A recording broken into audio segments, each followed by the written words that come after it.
Can you cache fetch API responses with service workers?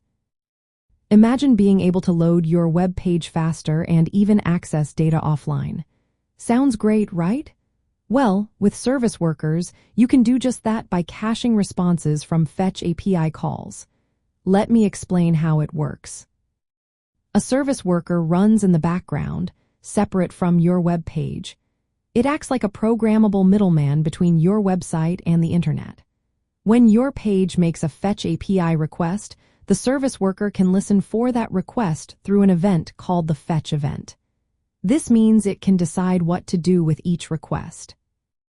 Inside the fetch event handler, you use a method called respondWith. This allows you to send back a response directly from the cache if it exists. To check if the response is already stored, you use the cache API and call match with the request. If a cached response is found, you send it back immediately. This speeds up loading times and helps your site work offline. If the response isn't in the cache, the service worker fetches it from the network. When the response arrives, you clone it because the response stream can only be read once. Then, you store this clone in the cache using put. This way, the next time the same request is made, the service worker can serve the cached version instead of fetching again. This setup is especially useful for API responses.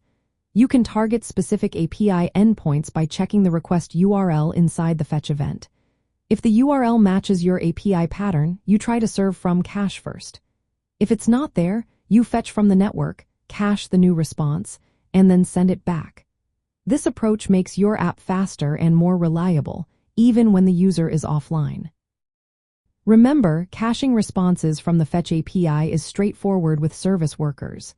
You intercept requests, serve cached data when available, and update caches with fresh responses. This technique boosts performance, provides offline access, and is a key part of building modern web applications.